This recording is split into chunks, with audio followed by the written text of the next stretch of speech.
All right, we are live.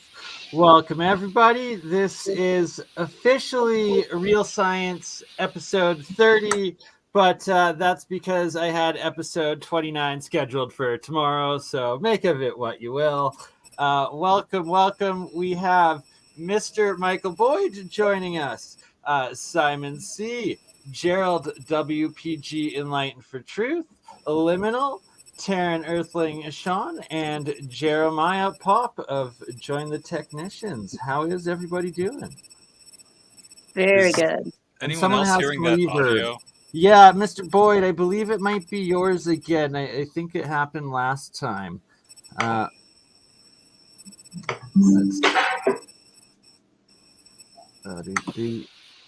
we're talking about that chirping sound, right? Yes, indeed. Yeah, it sounds like it was. Yeah, Mr. Boyd, it was on your end. Maybe if you don't mind just trying to exit and rejoin. Sometimes that's all it takes for Streamyard to fix it. Have you heard it make that sound automatically, or do you think he just needs to unplug his mic and maybe plug that back in? It's usually Streamyard that messes it up. Usually rejoining will solve it. Yeah, give it a try. We'll let you right back in, Mike. And yes. All right. So tonight, Electroculture and Mr. Michael Boyd. If you want to just restart the StreamYard, maybe even hit refresh, and then come back in. It'll fix the sound, hopefully, on your end. I remember it actually happened last time as well. It's weird with some computers. All right, so we have Gerald with us. Gerald, you've been working on a lot of different projects right now, both Electroculture, a scooter, I believe, and the coils, and also an alternator project, correct? Gerald? Do we have Gerald? Do we have Simon? Would not be a live show without audio. We have Sean. We have Liminal. Do we have Jeremiah still? Yeah. Oh, Gerald. I saw you unmuted. Now muted. Oh dear. Always the audio. Yeah, Still Mike, broken. if you're still there, it's still giving this reverb sound, sir. So you're gonna have to restart. But Gerald, do we have you? Do we have sound with Gerald? It's none of the sound working right now. Like everything was working before we go live. Crazy. Sure was.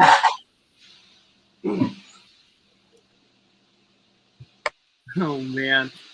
Just watching it break down every single time is ridiculous, right? Like we're talking behind the scenes live for half an hour, or before going live for half an hour, no issues at all, and then you go live and nothing seems to work. I can't believe mine is working right now. You know how overtaxed my computer is at this moment? It's nuts. I don't know. Gerald, can you hear us? It looks like he keeps going from mute to unmute. I don't know if he needs to. Yeah, we can't hear Gerald either. Gerald, maybe you want to come try logging out, logging back in as well. And Mike, if Mr. Boyd, if you're there, you get horrible reverb on your audio still. It's like the dancing frog, you know. Before you do, Boyd, just give it a try and say something. I mean, is your voice coming through at all? That's what I want to know. If you are trying to talk, we can't hear you. Yeah, right. It's like, did Gerald turn on his coils? Right? Or did his internet connection suddenly go? I don't know. Yeah, that's happened. Happens to Dutch Sense all the time. Shout out Dutch Sense, as well as it's happened to Jeremy a few times now, live on air. A couple times recorded with him recently, where they just shut it all down. Even his kids like movie and everything. It's just ridiculous. But heck, man, they've cut. Yeah, Michael E. Boyd, we cannot hear you at all, and we are getting a horrible reverb on your end that we're gonna have to mute you and try to get you to come back in and restart, good sir.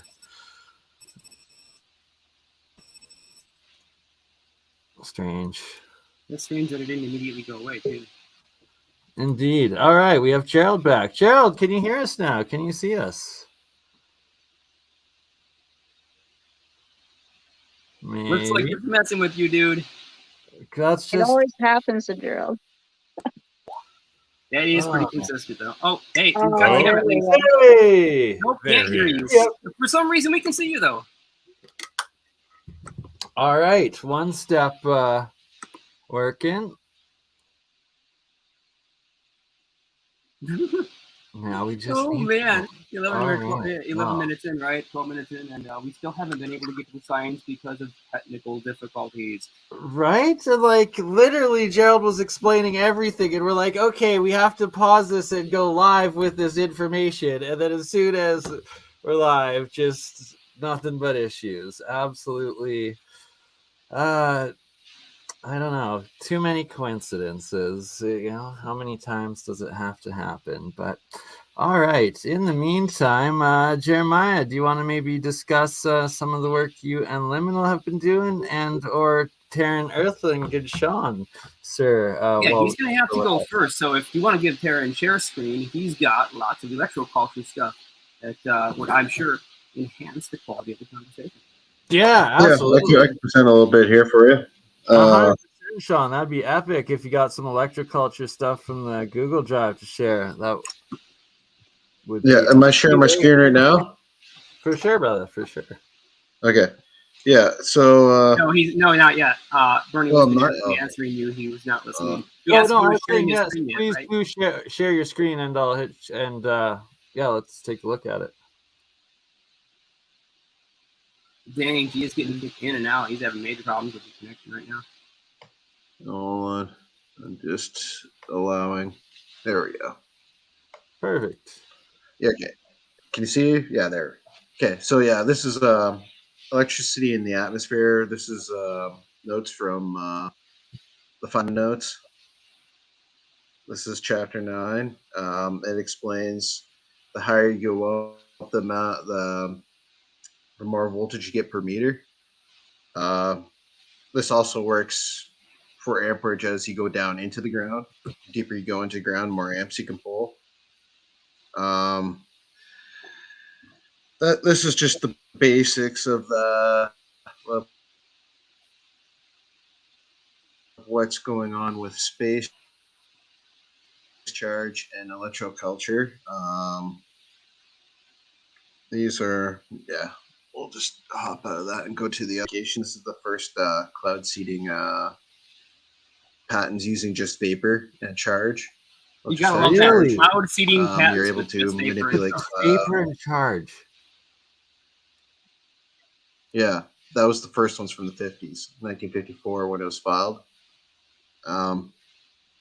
So this, because they improved. They end up using.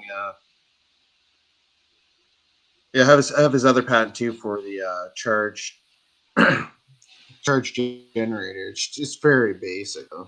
They just had them on planes, and then they would pump out steam and voltage. That's pretty fascinating. Here's stuff. A propulsion. Sorry to cut you off, Sean. I just quickly wanted to state it that this is exactly what needs to be brought to Dutch Sense's attention with what he's discovered with the different types of radars triggering the charge spin vortex and triggering funnel clouds, tornadoes, and crazy hail systems all around the Doppler radars. That's what the Doppler radars. And that this can you hear me now? Early science of it. Yeah, loud and clear, Gerald. Woohoo! Yeah. But we can also hear ourselves through your mic. Oh, okay. I'll turn it down. I think that works. So this is a space propulsion A little bit of system feedback.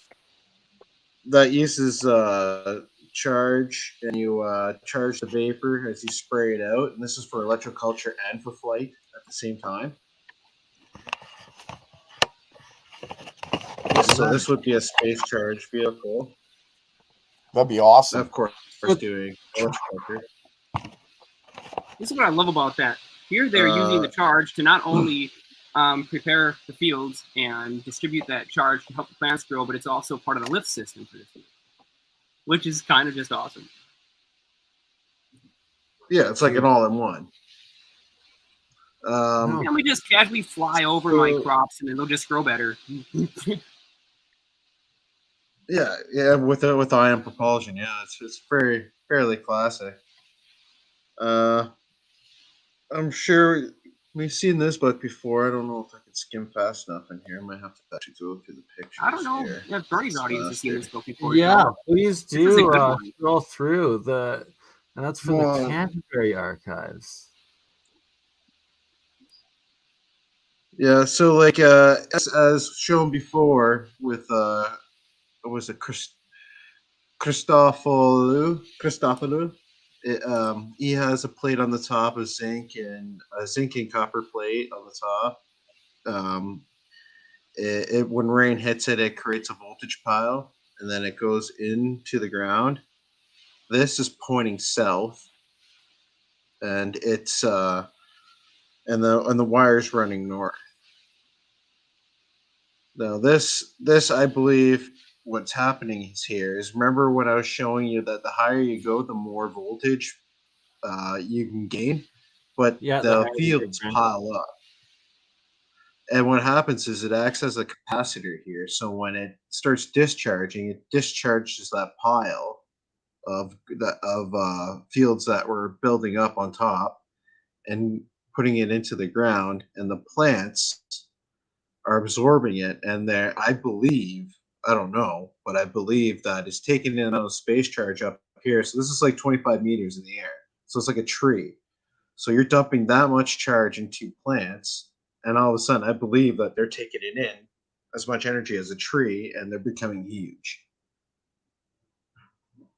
That is my belief. I don't know if that's completely true. No. It makes sense because Mike with Faraday research, and I have discussed a lot, as well as the John Hutchinson was talking about it. The trees being used as like antenna for collecting some of the atmospheric electricity, and that you can tune into certain energetic frequencies with them. Well, if you look at the shape of a maple leaf and you compare that to a kind of fractal antenna, the resemblance is uncanny. Yes, it is. It's a good. Fractal antennas. That's a big key to a what lot of beliefs are. That's very good points. And we've actually seen those same types of antenna structures in a lot of these mudflood buildings too, haven't we? Yes. Yeah, that's another. Yeah, Agriculture, yep. And then I also want to add in that then there's the root system underground as well. So that's double the differential potential from collecting in the atmosphere up and then going underground, probably connecting into the water table and whatnot. Well, the deeper the roots, the higher the tree. There's also the mycelial system that connects various trees in forests. Absolutely. Dun dun dun! The fungal network. I love it. And if you're a Trekkie, let's not also forget that when forest fires happen and create all that all the charcoal, it's also creating graphene, right? So you're also getting superconductive charges. So in layers in between all the stuff. And not only that, it filters water and all that good stuff. But anyways, so this right here is this is pretty much space charge. What's happening right here in the conversion. So what is happening is that this is water. Generally, you put a negative or ground it here, and you then. You can either boil it, or you could also use what I would use as a pond fogger, because then you get like mist that's like EVOs, and you would then release the space charge into the area. I like, this is just to collect it for electricity, but I'm saying use it for spraying onto your the crop. HHO mist. Yeah, that right. That it goes Yeah. into the evioplasmid form. That's a very key and, point. and you could even dope it with your gold water if you want to. Right. And your So silver that's where the water. spin comes into the misting of it. The separation. Yeah, because you want to charge your mist, but you want to charge it directly, like with the antenna that you have, like how Crystalofo So have the antenna connected in as an electrode going into the electrolysis. Yeah, and you don't want to dampen the charge, right? Because you get electricity from trees, and you have to like add capacitors and coils to it and diodes in order to convert the energy you're taking into usable energy. But if you're using space charge, you want to use the natural space charge that is there. You don't want to take away the noise that it's giving off, and you want to spray that direct raw energy out, right? Because by filtering it, you're going to filter out all the actual energy that is usable by the plant. Right. Here's the charged water. It's the key part. Yeah. So this is like another system setup was like he was used for spraying. So like he's running through. He was actually using sunlight and all this other stuff. But I was saying like find another like a mister like that, use it and electro spray it out, and then have it ground back through into the other system though, like where it goes into the ground into the plants instead of back into this system, or have it both connected to this system and into the ground over there. But regardless, you want that charge to go out and into your plants, though, or like have your plants around here, and have that charge go into the ground and still go back into the plants and accumulate. And if you think about it too, they're like the plants themselves are active, like they're probably holding charge like a capacitor, I'm assuming. Well, actually, a huge part of the electroculture phenomena, a huge component of it is that if you flow electricity through plants at a very slow rate, or I should say a very low amount of current, the voltage is actually rather high, several hundred volts across between the tips of the plants and the ground potential away from the plant root system. But ultimately, electrons will flow through it, and they carry momentum with them, so they'll also help carry nutrients with them, and they'll also help create compounds. Because you've got effectively an energy flow through the plant, and it's trying to reach towards the sky, which is the opposite potential. So the plant doesn't even have to sustain its own weight.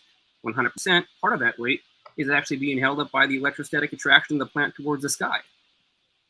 And this is one of the reasons why electroculture plants grow so much faster. You hit the key, you hit the nail on the head there too when you said the flow, because it's all about the flow. If you can catch the flow, you can direct the current.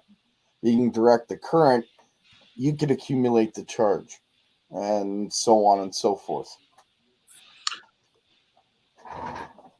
I have a video I'll have to show you some other time because I think it's copywritten, so I wouldn't be able to put it on. But it was showing how castles have to be grounded, and if they're not, like during a lightning storm, conductive stuff like that are attached to or hanging on walls will give off electricity and start sparking and filling the room full. Yeah. So and it makes you wonder, like if the knights were wearing armor just to stay protected from lightning being inside a castle.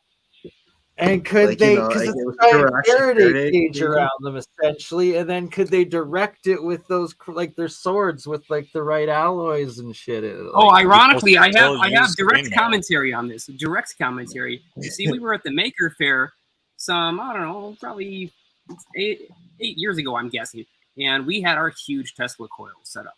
We were pumping out 10-foot lightning bolts, whatever. We took a break for lunch, and we went out to see who else is here. And we came across this guy who had made his own suit. His whole pounded out of steel, classic medieval-looking armor suit. And me and Mike, the guys who built this coil, looked at each other and were like, "Uh huh." So we walked up to him and said, "Hey, man, would you like to be the God of Thunder today?" And he's like, "What are you talking about?" I said, have you not been inside and seen the coil?" So he was like, well, am I going to die? Am I likely to die? How dangerous is this? So we took all of our straps and used little magnets and pieces of aluminum tape to basically wire the parts of his suit together. Every little individual joint of his gloves, his gauntlets that were separated from each other by cloth. We put wires across the backs of each of those, made sure that everything was a complete circuit. So he was basically inside of his own Faraday cage. And then, of course, he took his sword and did exactly what you'd expect. He drew a 10-foot long lightning bolt off the top of that coil, and it was awesome. We called it Knight versus Ashes of Bruiser. So it was pretty good. It's up on YouTube, actually. That whole entire video. Darn, I don't know why it's not showing this file, but this file is it's showing that how electrostatics, when in fish and not just like in other plant life, it was reverting back to a more pure DNA form. Oh, darn. I wish you know this. They never let the good stuff go on the live, hey? So we will have to do a straight OdySee soon. And we are live on I'll just show you the... So maybe at the end of this... these pictures... Oh, sorry, Sean. You may not be aware, but your signal is a little bit delayed. So if it sounds like he's talking over you every time you talk or other way around, it's because you two are on slightly different times, about 2 seconds off. Yeah, I figured such. I don't know why it's not showing anymore. The pictures were showing. I'll just have to go through them individually, I guess. Google cannot load because of bandwidth issues. Is it's showing as soon as you open it, Sean, it goes to a new folder, so you'll have to hit stop screen and then reshare again. Oh no, it was just bandwidth. He was trying, because he's on the stream right now, Google doesn't have the bandwidth to load the icons for these pictures. That's all. I got you. My bad. There we slow. Buffering. So we're live on my channel as well for the first time, Burn. I see that. That's epic and awesome. And thank you for reminding me to shill everybody's channels. Oh my goodness. And first off, here is Gerald's channel with the stream that we're live on, going on live chat right now. Yeah, so like they're showing some pictures here. I hate that I can only show you the like they're showing right here where it reverts to the ancient way it was, like DNA where the all the marks are showing, and when they do electric charge and without, and then the corn reverted back to a normal maze. So you're seeing epigenetic changes based off of the Electroculture. That's like the same results that came out of getting more space charge on not only Electroculture but on fish. So you can program one generation of crop and it will follow into the next generation, or do you have to maintain the Electroculture infrastructure? I believe what it was is that the space charge was generated there's much more space charge was generated back in the day. So more charge would hit us, we would accumulate more electrostatic charge, and I believe that the fish and everything around us changed because we have less charge now. Well, the pyramid research from Russia seems to say the same thing. The genetics revert back to its original form in comparison to regular plants that they didn't have inside the pyramids when they were doing their research. It's pretty interesting stuff. Yeah, I also heard on the Goji period. I can't remember how you pronounce that one. Anyways, it was reported that around the base of that thing, it had not only sustained its own water table, but apparently plants they thought were extinct in that region were suddenly starting to grow for the first time. Where the heck did that come from? Or were they already plants that were there, reverting back to some older genetic code? That is fascinating possibilities right there. Of course, verification for that entire case is not easy. because a lot of it's disappeared now. 5 years ago, it was very easy to find information on that pyramid. I think they had their own website and everything. Now it was difficult to just even locate pictures of it the first time. Like, it's actively being filtered through. Obviously, everything's still up there on the web, but the search engines aren't bringing you to those results anymore. The same with a bunch of Ecuadorian pyramid research I had seen, and the Russians for sure. Well, that's all I really have for Electroculture right at this second. It was just a quick run through for you guys. I don't know if that helps an epic anyone else or gives people ideas. 100%, and I will be looking through those files now that you've brought them to all of our attention. And thank you indeed, Sean Taryn Earthling. Also, I'm going to quickly step outside and email Michael Boyd back that he can rejoin. He just we weren't telling him to leave. He's probably watching right now. Yeah, Mike, we were just asking you to refresh the browser, and it should have fixed the sound, man. You didn't, or restart the computer. You'd have to go. And yeah, Jeremy, I just saw your message. I just sent you the link. And you as well, Mr. Mark Falcon Space. Kids, sir, if you want to join, but you can't have karaoke going on in the background. That just fucks up everything. But all good. That's probably fair. I have to head out, guys, because I got to work tomorrow, man. I'm already up. Fair enough, my friend. Thank you. Have a good one, man. Yeah, take care, guys. Greatly appreciated. And yes, also tomorrow we'll be starting earlier for Real Science episode 29, which this is episode 30 because I had already made 29, but it will be starting a couple hours earlier than the later start, and it will be based off of Free Energy Fridays. And I'd like to go over some of the crystal battery designs, the other types of batteries that everybody's been doing, as well. I'll have a demonstration. Exactly. Indeed, Mr. Gerald's big demo, as well as we'll get Faraday Mike to show off a little bit more too, as he has not lately. He has been reluctant and afraid to speak too much of the over successes of his machines in fear of breaking the system. So there are a lot of big developments happening behind the scenes. Well, he's at the point where he really needs to get some other third party to really investigate it to see if his data is accurate. I would like to start replicating one of his machines myself. It would be a good start, fun to build. Hey, G, did you want to just cover real quick what you're currently running in your plant room? Yes, as well, good Gerald. The Electroculture, some updates if you don't mind, because you've got some stuff planted, and I myself am about to do some planting. I should actually move the planters around back and maybe even plant them right now. So if you guys want to take over for a minute. Order a bunch of seeds and then get those. I was just thinking it'd be really cool if we demonstrated a how-to in a specific electroculture. That's something that people could replicate.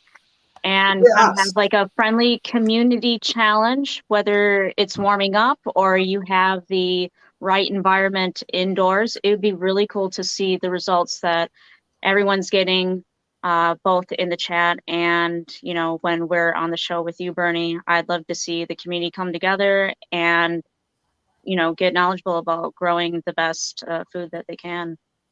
I couldn't agree more, and that is what today's episode was actually subliminally kind of what I was hoping to achieve, and that what sort of little antenna things should I make for the planter that is Electroculture and regular water? Depends what you're doing. Are you using just like a single plant in a single pot? So I'm going to do it's a potter about a foot over, probably 14 inches by 14 inches. And I was going to do a lettuce, a kale, a spinach, and maybe like a carrot sort of thing. So that, because I've got like 4 or 5 identical planters, and then do 5 of the different, one of each of the seeds within them sort of thing. I would do what Cultivate Elevate suggests. Take a piece of 1/4-inch copper tubing, twist it around in a spiral, and shove it in towards the bottom of your pot. It's one pot, right? Well, I've got for that one, yes, absolutely. Yeah. Okay, I've actually got that. I will do that, and then I'll also put some essentially solenoids, just copper wire, going counterclockwise, spun up some sticks as well, going up into the air too. Yeah, if you're gonna do the whole extended pole thing, that's sort of a different system than what Cultivate Elevate was discussing with. Yeah, I was gonna try to do both, right? Or I guess just one or the other. I don't know. See, for an update on mine, it's kind of bittersweet update. As I said before, I had issues with my control when it came to the mung beans. And then I had another problem I won't discuss, but the project basically got wiped out, and I got prepped to restart the whole all 3 systems, and I found a 4th system that I want to add to the Electroculture as well. It comes right out of a book, a series of books actually written by James Redmond, but we'll get into that in the near future. So the plants that I did have in my room were harvested. I've got everything on video, and I've got it all documented. I did increase some of my tomatoes and some of my carrots, but it's inconclusive. So the system that I've set up for the next experiment, I just got 2 new cameras. Everything's going to be set up for live, and I'm going to do this like as scientifically as possible so that everybody can see exactly what I'm doing time from moment to moment. And I have one system that's going into the indoor grow room. I have one system going in my backyard. And for the last 2 weeks, I've been out in the country plowing and tilling this one plot and setting up the post. We just got the post in the ground yesterday. It's 28 feet high. I have the apparatus set up on it and everything. I've gotten pictures. I didn't get video, unfortunately. But so that's going to be displayed in the near future. And as I'm growing outdoor, I'm going to do maybe every 3-day update on video and pictures. Are you going to have a control of the same crop that you're growing with Electroculture? Actually, it's funny you bring that up, because the place that I'm doing it at is my sister-in-law's, and they're doing a garden, and I'm matching what they're putting in their garden in the Electroculture garden. Okay, so you'll be growing the same stuff. Yeah, and it's like 2 acres away. Will you be testing the pyramid array? No, not in this round. Do you mean the pyramid array that you showed? Well, that you were showing off in one of the videos of the. Oh yeah. No, I'm not going to be building that one. It's a little bit. It's a little bit more than what I'm doing right now. I'm trying to make it as simple as possible so anyone can do it. To build that pyramid array takes a little bit of expertise, so to speak. You know what I mean by that? Yeah, fair enough. Yeah, I'm just trying to make it as simple as possible. I will get into that pyramid array in the future, though. Maybe in the next indoor grow room experiment. That's a good suggestion, Simon. Maybe I'll do that on the next one. So that's my update. Yeah. And what I really want to find out with the Electroculture is whether or not starting from seed with some side-by-side plants if providing, since we have naturally about 300 volts per meter, and that's not at all a consistent number, depending on where you go. Plants in places with a much higher electric field grow a lot faster. So what I want to provide is about maybe 2,000 volts per meter from seed in one of the isolated sections, and then I want to try the exact same thing in the opposite polarity, same potential, with another set of seeds. And for the third, I want to just allow them to grow naturally. So I'd like to find out if just having that continuous voltage in the form of downdrift ions is going to be sufficiently beneficial for those plants. And the reason why I'm confused a bit is because why would putting a wire into the ground that doesn't go very deep and just simply having it stick up next to the plant seem to help them grow? I would think that eliminate the electric field and neutralize the ions whenever hitting the plants. So I would expect that to be a negative thing, but apparently it produces positive results. So I'd like to get down to the bottom of that, figure out why. Well, the one experiment I'm doing in my grow room, that's the pulsed frequencies, and the one that I'm doing outside and the 1 acre plot, I'm going to be using galvanized wire, just like the original design from Justin Christoflow. Awesome. So I don't know if that's going to affect what your experiment might be like in that sense where it's a little different than what you might be doing. Oh yeah, it's quite a bit different than what I'm doing. I'm doing a very controlled experiment that's going to be done indoors. That makes sense. I would suggest keeping that control plant far away from the other two. It has to be, because the electric fields are going to extend out way farther than just simply the boundaries of what's above them. But I'll be using focused carbon electrode ionizers, which are going to be sufficient for producing both positive ions and negative ions of equal potential. So what I want to know is, can you have an appropriate control, say indoors versus outdoors? It's not really the same conditions. Nope, the lighting is significantly different, and so is that consistent blowing of the wind that strengthens plants. And just having plants indoors, they'll usually be limp because they haven't been thrashed back and forth by nature or had a reason to really stiffen up yet. Yeah, so from what I understand, these fields actually extend pretty far. We'd have to find like a plot of land. No, we can do it. We can do it all indoors because I know how exactly to control the ion flow, so that won't be a problem at all. Okay. Yeah, we're definitely gonna do Electroculture this summer. You'll be seeing some of that from us in a few months.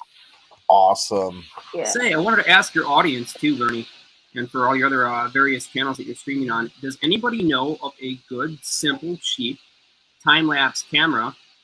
Not one that simply, takes 1 minute per shot kind of photos, but one that you could say set for 10 minutes or an hour or something like that. I'm looking for one to watch the crystal growing process.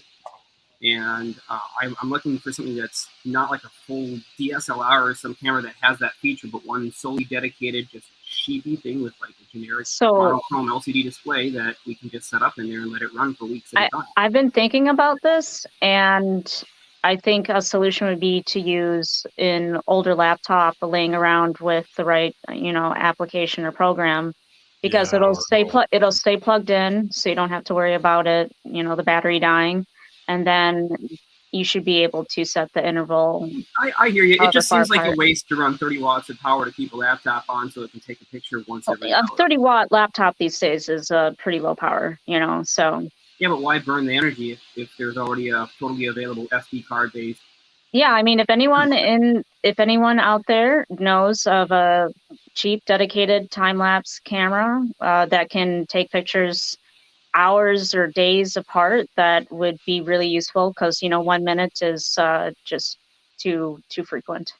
Yeah, and that's about that's the slowest time that I can set any of my camera gear for, 60 seconds.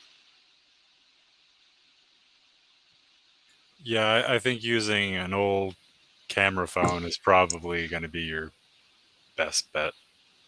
It's cheap hardware. Somebody has got to have made some hardware for this. It has to be something that stays plugged in, though, because there's no cheap anything with a battery that lasts for weeks.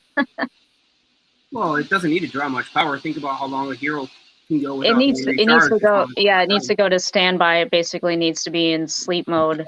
Hey guys. Hello there. Hi, Tim. Oh, look at that. I'm Hello, so dark. Mr. Here. Ventura. How's Welcome. that? That's my lamp. I'm on my laptop. I have Sounding two good. computers, right? Because I built my studio. You saw my swank new studio. So my real computer, the one that I actually do stuff on, is out in the garage now. So Well, now you got double the studio time. It's like me in my bedroom, right? You can have guests now. You can actually host the podcast at your house. what would I do with guests? What would I do with people at the house? No, I just hide, man. You're like, The heck same great no! things What that you're the? doing I don't with want your- anybody at my house. What do you? So hey, can I plug the Alt Propulsion Conference again? Always. I know I'm a broken record, aren't I? We love it. The more, the merrier, my friend. We've Yeah, had do it we've up. had a couple of hundred new people sign up for it. Probably Wow. about 200. I wasn't expecting Yeah, that and response. so thank Bernie, thank you, and thank everybody in your channel. Thank everybody for helping. I mean, what we're trying to do is again just create this community resource. And the more people that we get registered and involved, the better, right? And I mean, Exactly. there's no gimmick, no gotchas or gimmicks, right? We're not asking people for money or anything like that. It's really about social activism and just trying to create a community resource. That's it. So, it's altpropulsion.com. That's my pitch for tonight.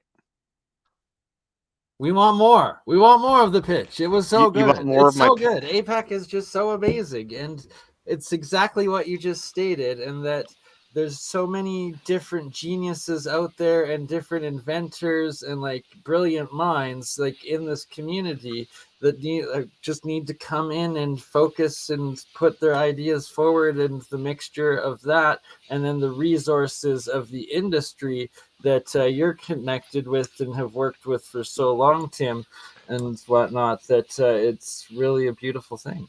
Actually, you got a good point there, Bernie, because APEC has been tremendous from what I've learned after the fact, 2 years after the fact. It's been tremendous in helping a lot of people get the attention that they needed from investors and funders so that they can pursue this work in a more serious capacity. So it actually has helped a lot of folks. And I thought that was just awesome. Also, you've already got people scheduled, Tim. Some pretty good names. Yes, and that's why you should all sign up for the email list. Yeah. So what? Let me see. What has changed? We're gonna split. So we're actually gonna do the event every 2 weeks. It's gonna be a little bit different. What we're gonna do is we're gonna have actual webinar presentations, right? Like we usually do. And that's gonna be once a month. And then every 2 weeks off, right? Like, so it's 2 on 2 off kind of a thing. The other 2 weeks, it's going to be basically just open discussion, kind of like what you do on your channel, except Nice. Yeah. So we've got that. And then I am actually, hopefully I'll have this done the next day or two.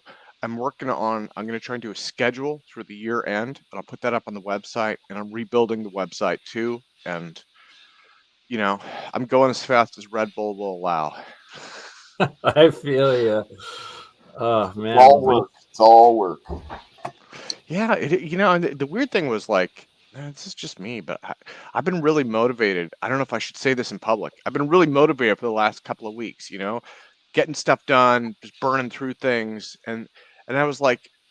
And then a couple days ago, I was like, where's all this energy coming from? And I was like, you know what, man, I'm dealing with like major anxiety over all this. So, but it is what it is, right? It's getting anything going. Once it gets going, we'll be, I think we'll be feeling pretty good about life. It must be in the air, Tim, because I've been working just as hard as you, getting projects completed and getting ready to show them off and do demonstrations. So yeah, I love it. Yeah. Well, there's a lot going on right now. And then you guys saw that new UAP radar video, right? From the USS I haven't Omaha. seen it yet. Unless you're talking about the one with the spear that I happened to catch a glimpse of. Bring it up. Yeah, I mean, I please do. don't. You know what? I can find it.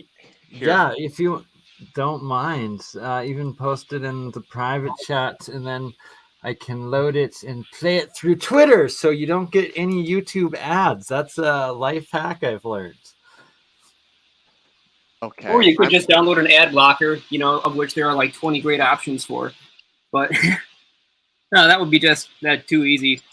Too bad my boy still isn't here because he'd be going nuts over that video Tim's looking for right yeah, now. I just emailed Mr. Boyd again, being like, Mr. Boyd, we weren't asking you to leave. We were just asking. Oh, you to here it refresh is. the sound. Here it is. Okay, so Do let you me. want to play or do you want to share screen? Or No, do you want me to load it myself? Bernie, Oh, yeah, I see you it. demand. You demand. I'll put it up there and you play it. Big shout out to John Sup. Thank you for the $2. Oh, thank you. So you may have to fast forward part of it. It's a news article, and then it has a pretty short clip from the Omaha, basically being swarmed in 2019, I think, by UAP, right around where all of the stuff happened in 2004, 2000. You know, so it's like that area, right? That's their nest. That's their underwater base, or something. Really? Hey, it's just so it's from the same time period. It's a newer time period, but it's the same area. Oh, no. Okay. Yeah, and then you might have to fast forward. forward. 2023. Sorry, I thought you said 2003. My God. Month. This radar video from 2019 shows unidentified objects closing in on the USS Omaha. This is off the coast of San Diego. The aircraft carrier, if you look at your screen right now, is right in the center dot. And those unknown objects, totaling 14 at one point, are around the carrier. Listen as the crew reacts to what they're seeing. That was pretty much perfectly 000 relative, right? And they just don't know what these things are. In August of last year, the U.S. Department of Defense formed the UAP Task Force, which stands for Unidentified Aerial Phenomena. The mission is to detect, analyze, and catalog these unknown objects, like the ones in the video, that could potentially pose a threat to U.S. national security. George Knapp with Mystery Wire joining us. George, walk us through this latest video, exactly what we're seeing here. The USS Omaha is dead center in the middle of that radar screen. Those other objects around it on the radar screen are unknown. Oh, Mr. Boyd, you are back and it's the audio again.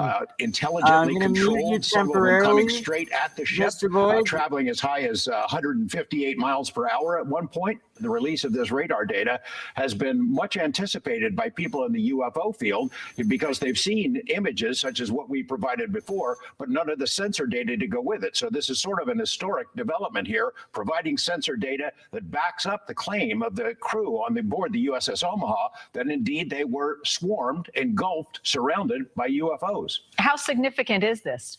I think it's a pretty big deal. I mean, we know that the U.S. Navy has a great deal of sensor information. Of course, they have the best sensors in the world. We've had witness statements. We've seen video clips over the last couple of years, but none of the sensor data that go along with it. Your guess is as good as mine about what they are. Some people suggest they might be foreign drones, but if that is true, where we had more than 9 ships in and around the Omaha that were swarmed by as many as 100 of these objects, it's a pretty serious national security matter. Let's talk a little bit more about the shape of these crafts, these unknowns, as you call them. They appear to be, as you have said, transmedian craft. Explain to people the shape and what we're seeing on this radar. Well, the transmedium craft are those which can travel through air, space, and water. In addition, it's perfectly round, a sphere. It is self-illuminated. It has no rotor. It has no wings. It has no thermal exhaust because the image itself is recorded on a thermal screen. I mean, a thermal sensor. So how is it flying? It's pretty scary. If this is foreign technology, then we have had a major intelligence failure by not seeing that this is coming. And we are waiting for that report from Congress. The UAP task force, of course, has these images. You say this video was leaked, and now we are able to see it. What are you anticipating in that report? Well, I hope that there will be at least explanations about some of these incidents that we've been reporting over the past 3 years. If they can share more images that the public has not seen, that would be awesome. However, I suspect that the most sensitive material that the Navy and the UAP task force have will be shown to Congress, but not to the public, because it is a matter of national security. George, what do you say to skeptics out there who watch this radar video and say, it could have been doctored, it may be fake? I don't engage with the skeptics all that much. I think skepticism is valuable, but some people just sort of make it their daily duty to to try to wipe this stuff out, to debunk it. I mean, the people on Twitter don't have sensor data. They don't have radar data. The U.S. Navy, the UAP task force have all of that data. They consider these things to be genuinely unidentified, to be unknowns, in effect, UFOs. Are you optimistic that we will finally have some definitive answers as to what these objects are now and in the past? I don't know. I mean, to tell you the truth, I know a lot of people in high positions, and I've been working at this for more than 30 years. There are a lot of ideas about what the ultimate answers might be, and maybe there's more than one.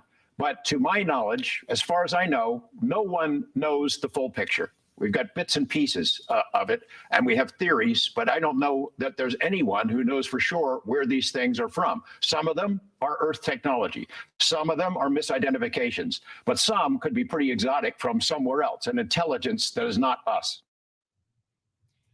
An intelligence that is not us. Right. And I think what's significant that George has relayed to us, because he has studied this for 30 years, investigated it, has all of these videos and images, is this report that is due out June 25th is a major step forward in terms of the U.S. government acknowledging we don't know what these things are. We've put a team on investigating it, and we're going to share what we know with Congress, whether or not the public is able to find out what is in these videos or documents or accounts that either the U.S. Navy or someone else has seen.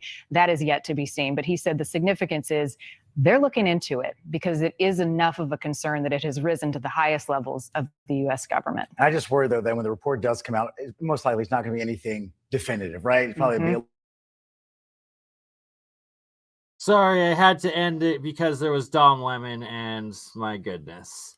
All right, we have Mr. Boyd back. We have Mark Sokol joining us. Welcome, everybody. And Sammy, it's like APEC all over again right now.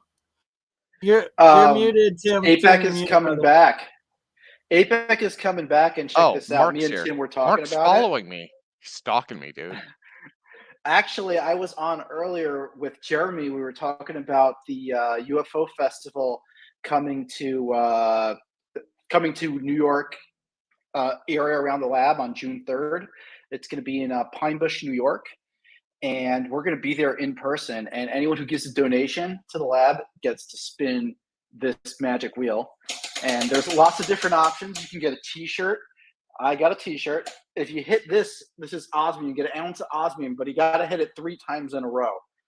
We got to be careful. Osmium is extremely rare. We only have a little bit of it. Jeremy plays a song on the guitar. Sticker, hoodie, spin again, lab coat, cryo chips. We're gonna get the. We love how you're volunteering Jeremy to sing a record. Wow, basically. Oh, Mark, you know what? That's really that's incredibly creative, actually. But this you haven't even like a game it. show. I love it. There's going to be live demos there. This is driving distance from the lab, so we're literally taking the lab with us. The coolest experiments, the stuff that we can carry, are coming with us there. And we got 2 tents that are going to be set up. We're going to have live presentations with a speaker and a microphone and everything. And there's going to be a whiteboard. It's going to be crazy. And this is a street fair. People are dressing up like aliens. There's going to be saucer-shaped candy being given out, or sold. There's a lot of food vendors. So it's like a street fair. It's on June 3rd, and the rain date is June 4th. Got to be a fair weather event.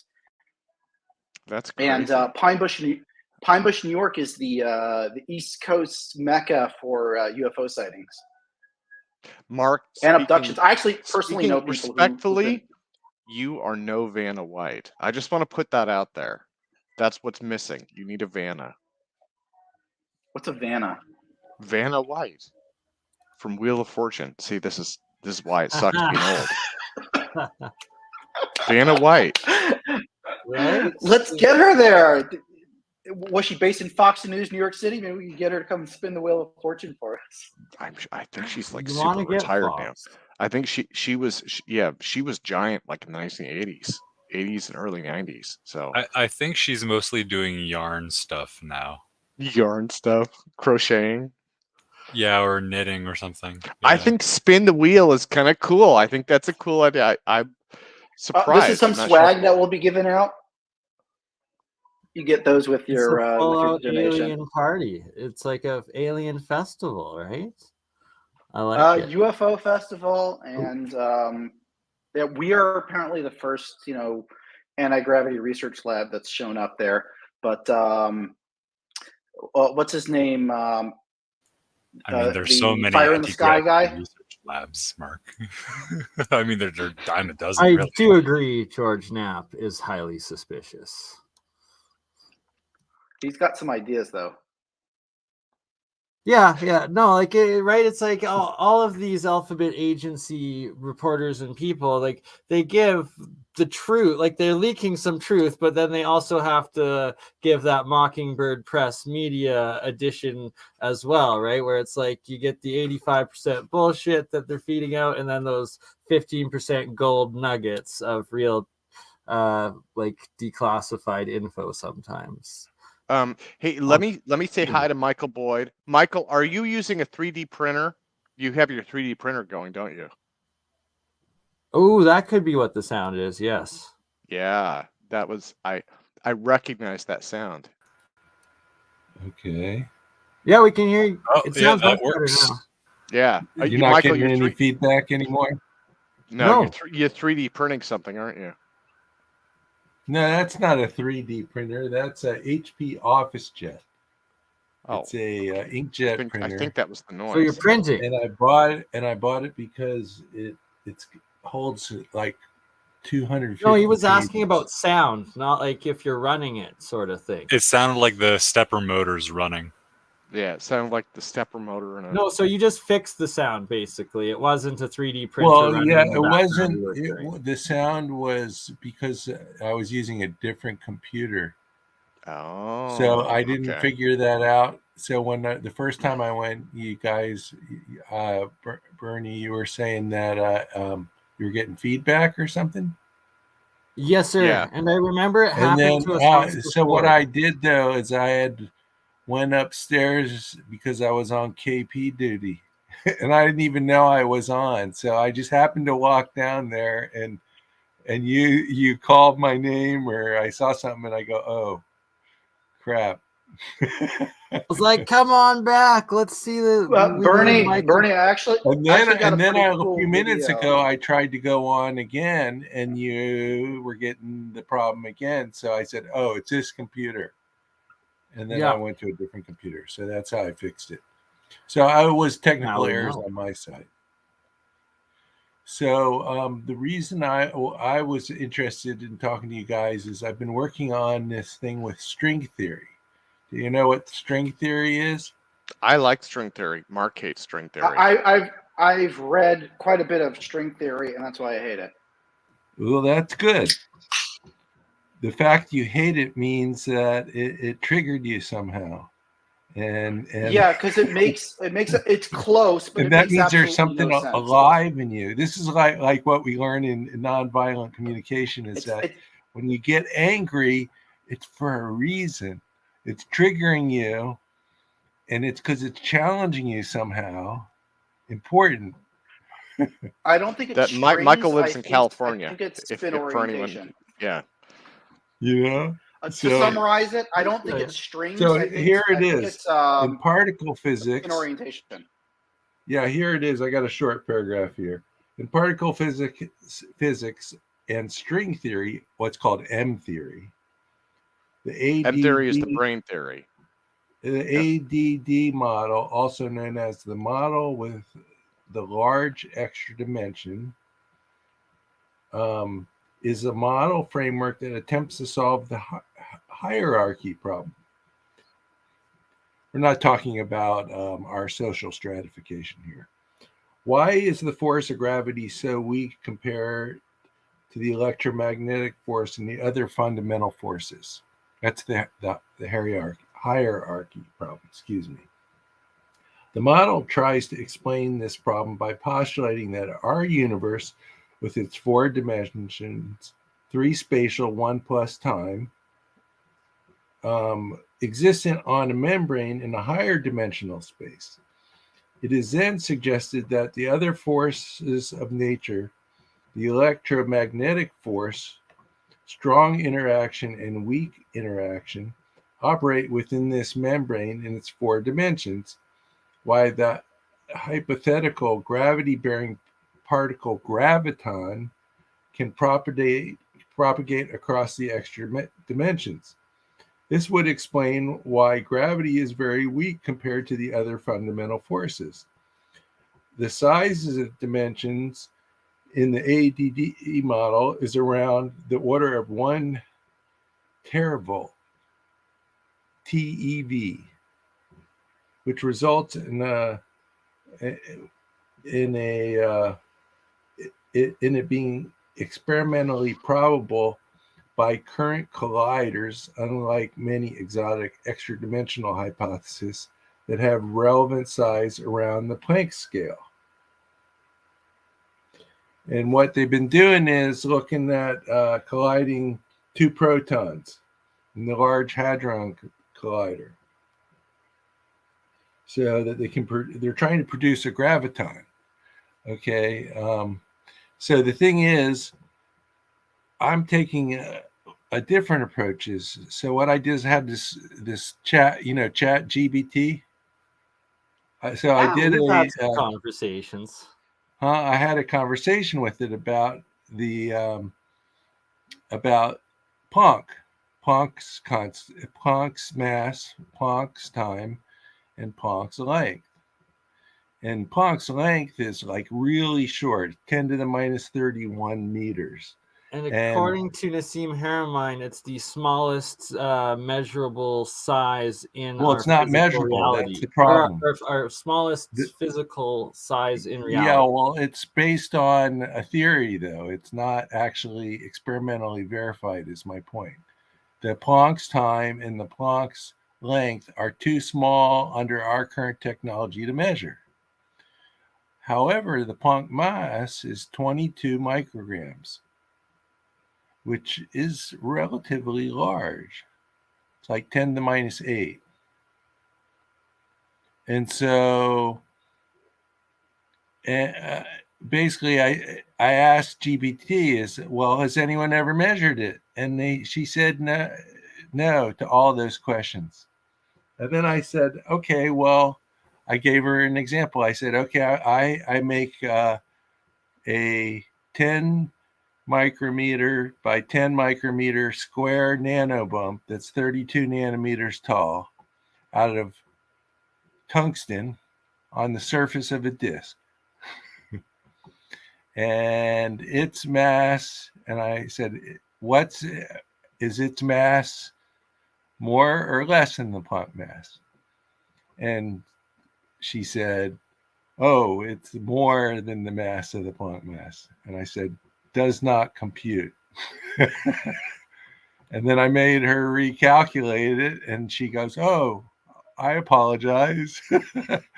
It's much smaller. She said it's like 10 to the minus 10.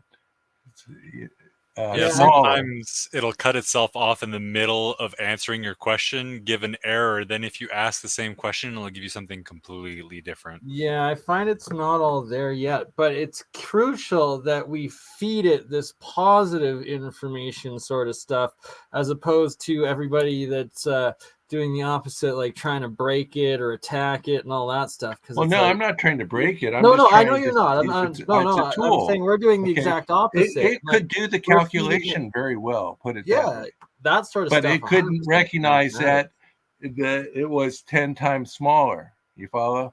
Until I pointed it out. Yeah, like a degree of exponential magnitudes it was missing, right? Like until you identified it for it. So my point is that this Planck mass is pretty large.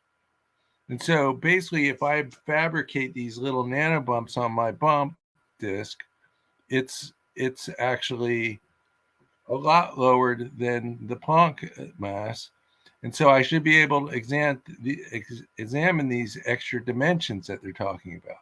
In other words, their strong extra dimension should be available, and that would explain why I'm getting such a large signal out of and a large amount of energy out of the nanobump than I should. Follow? It's saying like it's this little tiny mass, and it should have this little tiny gravity, but it's not. It's a huge gravity compared to what it would be at distance. I see what you're saying. It's a massive anomaly of like the energy mass in that tiny amount of space-time that should be relatively empty. Well, the reason I don't know the answer is the question. Have you considered that it might be material specific, that it might actually be a nature of some of the available percentage of isotopes in that element that you're using? Maybe it is I think it just has to do with the mass. Gravity is a mass related thing, but gravity's time dependent, not like light. Light's time independent. So while we have you too, Mr. Boyd, but the reason I'm bringing this up is I'm going to send you guys this Chat GPT thing, and so basically what I'm trying to pick your brains about is, hey, and I don't know if you want to share it to the whole list. I don't know how to do that, but I'm just saying was letting you know. If I'll post the link to it in the private chat, then I can put it in the live chat for everyone. And while you're here, Michael. Yeah. Michael, I just want to say, if you want to do a presentation on APEC like this, like a far out idea, we are going to have two different versions of APEC. So there's going to be the APEC presentation mode. And this is going to be once a month, and it's going to be on StreamYard for more professional things. And then every 2 weeks after that, we're going to have a open mic session on Zoom where sort of everything goes. So there's two different variants of APEC that are upcoming. And open mic? Is that a pun? Yeah, so it's going to be open mic on its own. Wait, why would it be a pun? Well, my name's Mike. Oh, yeah. It's Mike specific. This is Mark's idea for APEC. I like it. And when he mentioned it to me, I was like, yeah. That's one of those things. And BurnEye, we actually wanted to talk to you about this too, because you know all the ins and outs of Streamyard. Of course. What do you think? What we want to do is like make APEC exclusive once a month. That it's going to be professional presentations with professional Q&A, and we'll have the comment section over here for the YouTube. If anyone wants to get onto the YouTube and ask questions, they can do it there. But we'll have like a creme de la crop in the StreamYard with us, asking questions to the presenters, just to make it a lot more professional. And then also once a month, but offset by 2 weeks, we'll have something like an open mic where anyone can just get on and talk. And that's going to be on Zoom like it used to be. For sure, but it'll start open mic from the beginning. People talking, for sure. I think that sounds interesting. But while we have you here, Mike, Tim just brought this to our attention, this brand new radar video of new Tictoc from 2019. And Tim's like, this is like, they must have the base below, because it's the exact same spot. It's got to be below the ocean. Yeah, it's the strangest thing, isn't it? I mean, it goes below the water. Are you saying? I believe that this event in 2019 happened right around kind of where the Nimitz event happened, that same area, right? And that's Michael, that's your area. It's transmedium is what I'm asking. Yeah, the original Tic-Tacs were documented as coming out of water, or like one of the Tic-Tac, like the 2004 was associated with what that was seen over the water, and one diving out of, I believe. Yeah, I don't know if we have enough information yet that's been released to tell whether these things whether the spherical versions have been seen emerging from the water or not, but they've certainly been found directly over and around water. I remember seeing on a Fox News article, or a Fox News. Why wouldn't they be ours? A while ago. They very well could be. I haven't. I mean, Tim, this is just me, but I haven't seen any. Sorry. that you bring back Kevin Day for the APEC and get some more of the Nimitz guys on, but Kevin Day specifically, because the questions I asked him and his answers will stick with me for the rest of my life. And he was swearing that he had some telekinetic experience out of it. They were definitely not orbs of plasma or something like that, that he thought they were mechanical and that they were intelligently crafted and definitely not human. I remember him saying. I mean, I think I've said this to Mark. This is just my 2 cents. I know a lot of people disagree with me, but I'm pretty familiar with the level of technology that's out there in terms of the U.S. military. And so a good example of cutting edge technology for us, right, for the United States, is something called the Loyal Wingman program. And that's publicly known about. And the idea is you have a pilot who's in just a regular fighter jet, and there is some computer controls and AI on board so that you have a bunch of drones, like regular drones, right, the kind that you see on the news. You have those following them. And the idea is that the pilot has, they're the wingman, right? So they have access to, more weapons, more radar, more all of that, right? But there's nothing magical going on there. It's normal aircraft. It's just computer controls. And this is kind of a breakthrough project, is Air Force Research Lab is working on something called rocket cargo, which is kind of I think it's a crazy idea, but the idea is right now, if you want to move cargo from one side of the planet to the other, you use a C-130, right? And somewhere along the way, you either land or you refuel, and there's a bunch of stuff. It takes, a day, sometimes a flight time. So rocket cargo is literally, you take a SpaceX rocket, you put your cargo on it, and the hope is that by using the right fuels, that they can actually bring the cost down enough to make it competitive. So again, it's kind of cutting edge, but it's really conventional. It's a rocket, right? We know how those work. I mean, yeah, and that'll get you pretty much anywhere on Earth within an hour. Yeah, it's one of those things where they're really excited about it. So in terms of cutting edge technology, I mean, that's where the U.S. government is, right? And then other people have said, well, what about the TR-3B and stuff like that? I mean, maybe, but the thing is, even with people who have reported seeing those, they haven't. There are no credible reports of seeing the kind of maneuvers that the Tic Tacs did. Now, with the Tic Tacs, I mean, Kevin Newth said that they were accelerating up to something like Mach 55. They could stop on a dime. They've got all sorts of stuff, optical camouflage. I mean, it seems pretty obvious that they're using some kind of gravity modification, and the kind of maneuvers that they pull, that would destroy, even if there was no pilot, right? If there was a pilot, they would be dead. Even without a pilot, it would destroy the airframe of anything that's human built. You could put a titanium airframe on, and you get that up to Mach 55 instantly, and it's gone. So for me, again, this is just my personal opinion, I don't see any human technology that matches what's reported for UAP. I guess I'll play devil's advocate here. And I agree with that, though, because America, sorry to interrupt, Jeremiah, before you go, just that the U.S. is struggling at even matching Russia and China in hypersonics. So how the heck are they having interdimensional craft?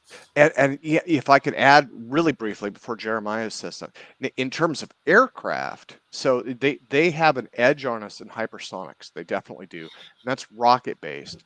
In terms of aircraft, the Russians are struggling with some avionics things, and the Chinese, even though they have some really fancy, nifty-looking aircraft, their engines are 30 years behind ours. So I don't see this as being Russia or China either. Yeah, no, right? Yeah. I think I can agree with all that it's probably not a major world power. It's almost certainly not a military power. Is probably not coming from the military-industrial complex, at least not in an official capacity. But I don't think that it's a very far jump when we're talking the technology to go from understanding the fabric of space-time and the way that the universe is constructed to being able to build these types of craft that basically look to us like they're practically magic, or like they're advanced technology so far beyond ours that if we only looked at the progress that we've made so far as mankind, it would seem like we're a far way out. But I actually don't think that's how it is at all. I think that when you change the understanding and we get rid of some bad physics paradigms that continue to keep us where we're at, and we understand that there's actually a different set of principles that we can operate these vehicles by, that it's really not that far cry short of being able to build these types of craft. And they're not going to be MHD, and they're not going to be EHD, and they're not going to be technologies that we're familiar with. But when we start to talk about totally controlling the dynamic spin nuclear precessional moment of various atoms and create special materials which have the perfect electrochemical balances to respond gravitationally in the ways that we need them to, we're going to find that the fabric of space-time itself is quite a bit more malleable than we might have expected. And it doesn't take the energy levels that we've all been told are required to produce a warp in space-time. Yeah, I would agree. I think it's possible for humans to build that. I just don't think I don't think that what we're seeing is human built, and I don't think that it's like I'm not a secret Space Force person, and the reason is secrets are really hard to keep, and you need an industrial base to build technologies like this. So an example, without rambling too That's much. the key. That's the key. The industrial base, but that's the solution. Unless Antarctica. Private sector. Private sector could do this, and it would be all invisible. They couldn't. Let me give you an example. I worked on a project called Fixed Wireless. This was back in 2000, right, in Redmond. And the idea was, at the time, it was revolutionary. It was point-to-point wireless, basically an enormous super high-speed cell phone on the side of your house, right? And that way you don't have to roll a truck and put cable in the ground and all that. So AT&T got into the game late, and they knew that other people were considering this. So this was their top secret project, and it was like, you sign on for this, you're not supposed to talk about it. And it was a joke in Redmond. They were like, yeah, I'm on the secret project. And the reason it was a joke was, you can't have any project that size without lots and lots of people, right? And those people talk, and like the biggest thing you can do is like, hey, it's a secret, don't talk about it, I mean, and so that's first your thing, advertising scheme. Yeah, exactly. I mean, these guys, they go out for a beer after work, and they're like, yeah, so what are you doing, Bob? Well, what's your project right now? And they're like, oh, it's a secret, don't tell anybody, ha ha ha, and that the whole thing just became kind of a big laugh. And I'm gonna play devil's advocate though, in that if there was an off-world secret space sort of thing, it would be not a ha-ha, keep it secret. It would just be like, you mention it, you disappear, and you're gone. Because you're off-world, you're secret space, so you'd be secret to begin with. Your existence, you wouldn't really have an identity. It'd be easy to be disappeared, possibly. Not saying that it's the case, but if it was, it would definitely have to be a combination of it being privatized by the elites, and it most likely somewhere down in South America or Antarctica. If it was the Nazi Soviet thing, who knows? But yeah, that's all I could see as possible. Yeah, the Antarctica. But let's play this, because who knows? Maybe this is, but then there's the ideas that the Greys are us from the future, right? Could that be what Tic Tacs are? That we're just grown humans. Don't forget the interdimensional. Somebody just mentioned that the other day. Yeah, in fact, I was on a call with somebody, and I said we're both relatively sane adults. I said, like, are we going with the alien thing? And he said, well, he's like, it might not be aliens, it could be interdimensionals, Tim. And I was like, that doesn't make me feel better. Would we even be able to see them clearly? Well, that's the thing, is like the Greys are from the future, and the reptilians are from the past. Could it be time differential rather than dimensional? Well, yeah, if there's a time differential, you might not see them. They're all humans, just in a different time. If they're from a different dimension, do they have Humanoid. the same chirality for all their nutrients and stuff? Because then what happens if they need to eat and they just can't actually process any of our food? Yeah. How do we know the spear wasn't? I mean, How do we know the spear isn't from C-137? Right? It could be from well, any. the reptilians, we still got them. They just look different. They're like little birds now. Let's look at the facts though. As far as where this technology goes, look in the 1950s to the 1960s, Brown, Bonson, and Hill were all working together, and they made major progress. They weren't playing with ions. Sorry, folks. They were not playing with ion lifters. They were not playing with ionocraft. That was Seversky. They went past that stuff, way past that stuff. I've read all four Brown's notebooks, and I can tell you what he gets into in there is juicy meat and potatoes. And he talks about something called a lofting cake, the heart of his disc craft. Now, fairly seldom will you hear about this, but there was a compressed pack of material that he had isolated using high voltage electrical charge in a vacuum chamber with powderized various clays and quite a few other elements. One of them I'm actually holding here. I'm not going to turn my camera on, but it is pure tantalum powder, and that I have to grind up, and I just stuck it in the coffee grinder to really powderize it to get a much smaller grain size. But it acts extremely. Then grind coffee in that same coffee grinder afterwards, Jeremiah. Oh, I have dedicated coffee grinders for multiple purposes, and this one is my own grinder. So, absolutely. They're $5 at Goodwill when I can come across them. So never for coffee though. I've got one for coffee too. Yeah. I don't use it. Not mixing your uranium in your coffee. That's good. No, that's true. And I know the uranium one and radioactive elements is his own grinder too. That it's got its totally own grinder that does not touch even my other general processing chemicals. So what I want to say though is when you slam tantalum with a high impulse electric field, positive charge, and you have those particles separated from each other within a dielectric, very much like Richard Van Derrick's dot product disk, which is technically a metamaterial with metallic or conductive particles separated by a dielectric, but so close to each other that electrons or charges can tunnel through. It now acts in a particularly unusual way. When you give it a pulse, it's going to respond inertially differently than it would otherwise. So he also mentioned, Brown in his notebooks, I think it's in notebook number 2, he has the drawing of the lofting cake in the center of his metallic disc craft that we're familiar with seeing. We've seen the pictures of it floating around. And that entire thing, he said, surrounds the full craft with a field so large and so powerful that the acceleration force from an ionic wind, if you will, or an ionic attraction on the craft body is dramatically higher. It was that exact experiment with the discs, the 2 discs on the poles, and having the lofting cakes in the center of each of them and feeding them with high voltage impulses plus a high voltage DC bias that he showed to the military commanders that got the entire project classified. And where did that technology go?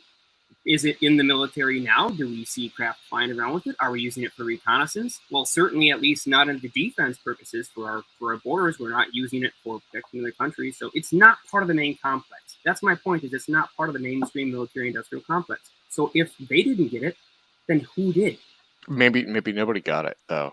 I mean, that's the.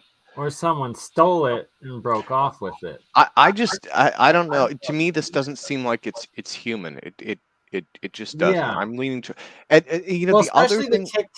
The Tic Tacs especially, and also Tim, I want to bring back the time dilation aspect. And that last chat we were talking about how like it was now confirmed with the UFOs showing up at all the nuclear sites, but they started showing up right before they were built, like right before they started building. Like they arrived ahead of the nuclear weapons being there. Potentially, right? Yeah, and are you thinking about the time travel thing then?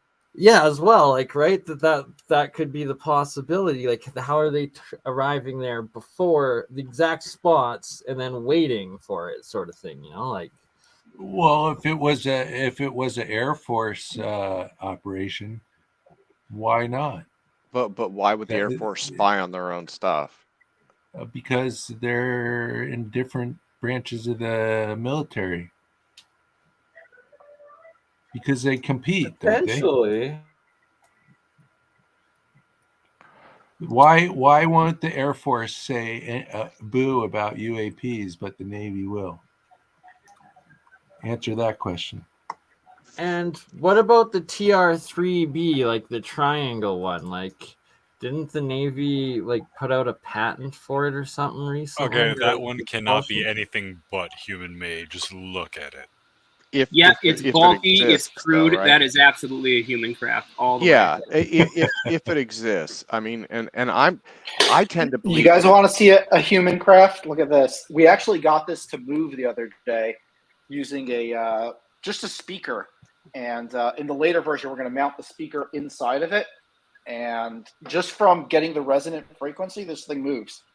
We created 0.03 newtons so far, and this was inspired by a conversation between Todd DeCiano and ChatGPT.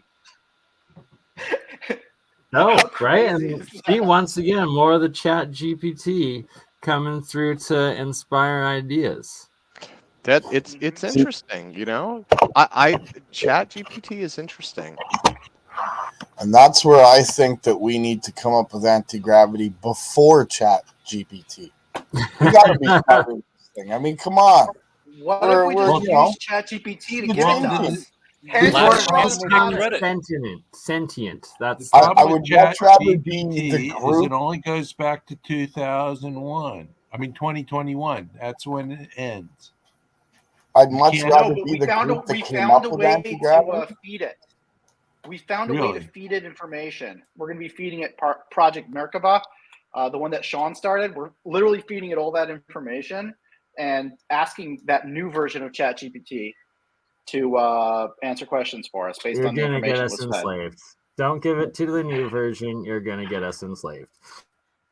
You're Also, enslaved to your boss, to the holy dollar. We're already neither of enslaved. those. I'm a broke ass. Well, that's. I mean, yeah. Actually, Mark's making a good point. That part of it is there's going to be some structural changes in the system, right? I mean, like what were they saying?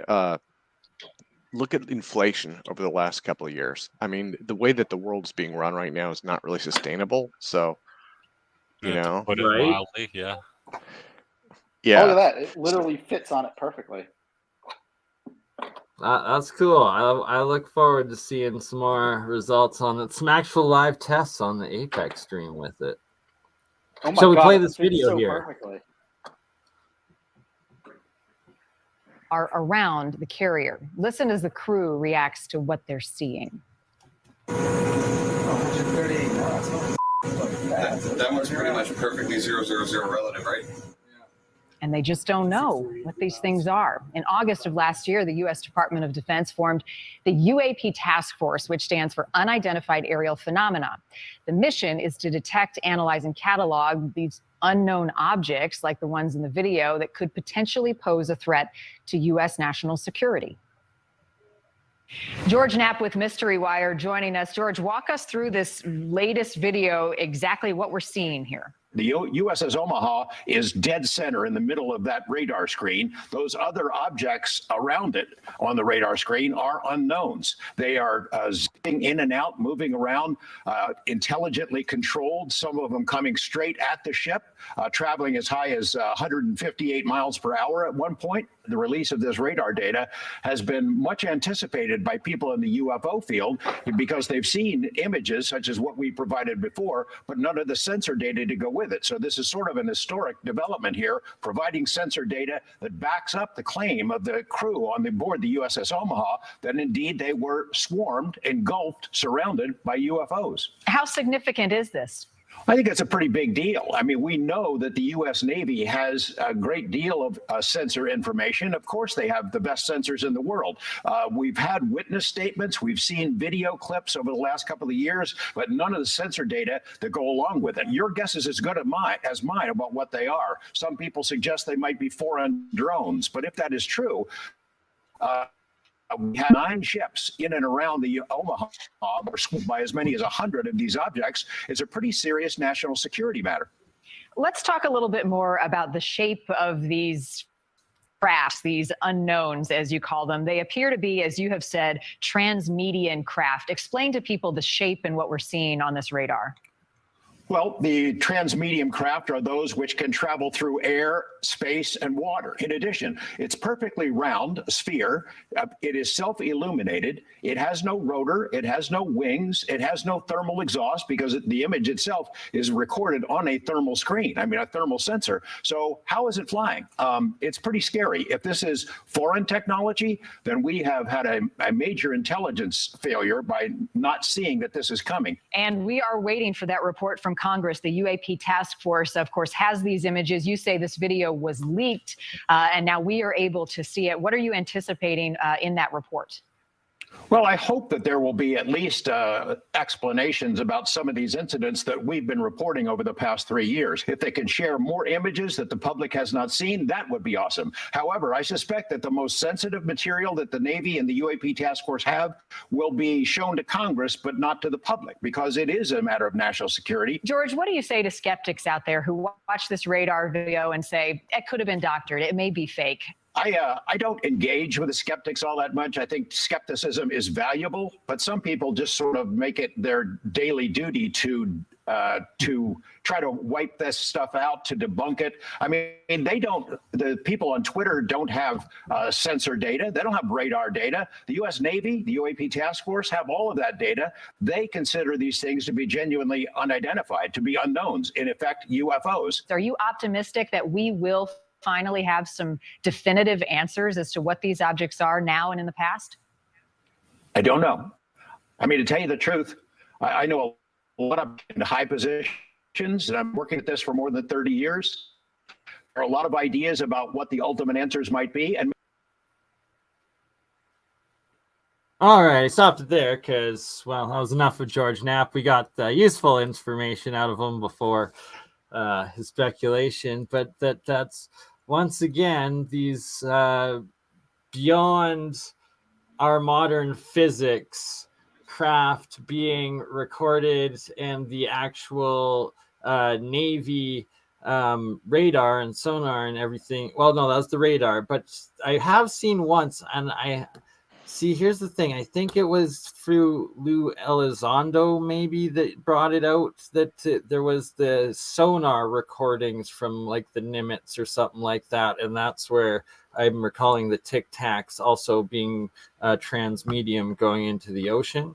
Yeah, I think I've heard something about that too. I think you're right. Yeah, right? Yeah. I believe that's what it was from. And that... that was just one claim to fame that highlighted, propelled them up. Yeah, that the Navy is open, but the Air Force won't answer FOIA requests, and but the Navy will. And good point. It's why is the Air Force so hush hush about the subject? And then what the heck is going on with the Space Force? What has actually been transferred to it? What's actually under it? And could it be a potential to be the vessel to bring forward a secret space program or a technology that had been under development, or, that breaks our physics boundaries? My understanding is that the Space Force right now is... They have a few satellites that they control, some things like that. I don't believe that they even control like ICBMs. I might be mistaken, but I'm pretty sure that basically what they're doing is just working with satellites for the time being. And when they save up enough money, they'll have rockets. Right. So, but that's the thing, like, the space being the final frontier, and that they're going to claim that they have just a couple little satellites, like they're not even developing satellite kill, like it. I don't know, but yeah, exactly. Yeah, I dropped a Google link to a patent in the private chat there. Burn, go ahead and open that up. Let's just take a look at one of the images. So that device you're about to open is called a capacity changer by Joseph Hidding, and what it does is pretty fantastic compared to the parts that it's made of. So go ahead and pull up the images, because that's going to give everybody a chance to see what this thing looks like. It is a perfect sphere. Inside of it are some straight cylinder plasma lamps, and they are made of a mixture of quartz, glass, and barium titanate. barium titanate happens to be a type of material which allows the electric field to travel through it almost instantaneously, meaning that before it's even polarized, it will actually transmit the electric field. But if you see there, 14 is the shape of the ball, and if you go down, you'll actually see the image of what's inside of the ball, which is really where it counts. Oh, I see it. Can you get to that, Brum? There we go. Right there on the right side. You might want to zoom out just a little bit. You don't have any in-betweens between all the way. No in-betweens. No in-betweens, that's nuts. sadly. Okay, sorry. so these plasma tubes, when the plasma inside those tubes is in an excited state, it's conductive, and it acts like one plate of a two-plate capacitor. On the outside of each of those tubes is a foil wrapping that acts like the other plate, and that foil wrapping is connected actually to the chassis of this sphere.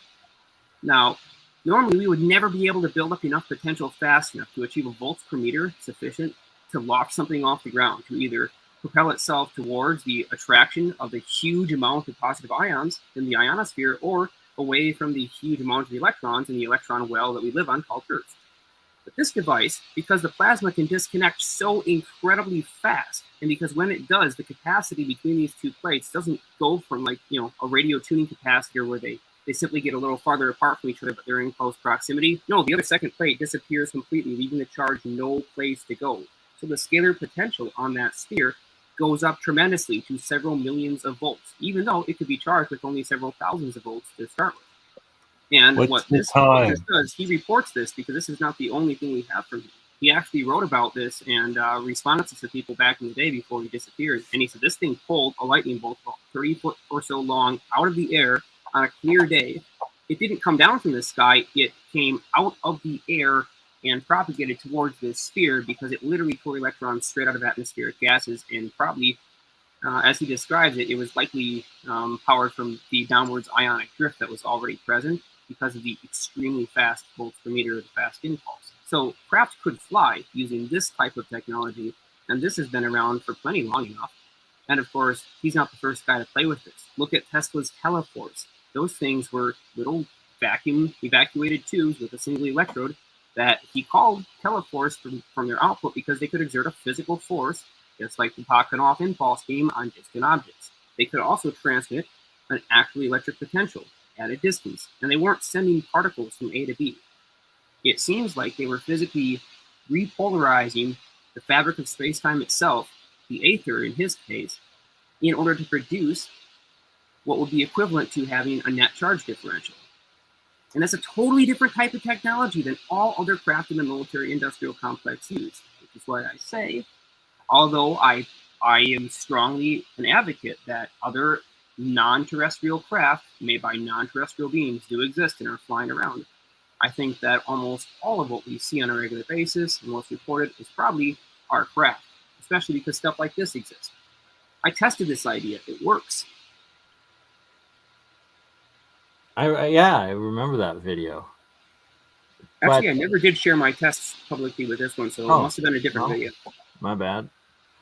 And then there's also the sound wave technology cancellation we were talking about before, too. Well, speaking of which, it wouldn't be proper for me to not mention Daniel Foster's grav inductor, which just so happens to be a spherical ball of wires, which he has been pretty clear about. You could completely encase it in a seamless stainless steel or other type of metallic enclosure and have no problems with really its operation. So, yeah, there's that. A lot to come up and out in the new APEC being relaunched. Like, it's going to be an epic year, and the developments just keep coming, and the breakthroughs are going to be nonstop. Yep, sound is key. I use that in my system as well. That's awesome. I guess I should specify, for some of your audience seems to be that when I use the word vacuum, I confuse them with the term space. No, vacuum does not refer to space. Vacuum refers to that gap between the physical constituent parts of matter, which, as you've been well aware, matter is almost entirely empty space. That space is what we call a vacuum. So it just means a place devoid of physical solid matter, but not devoid of energy by any stretch.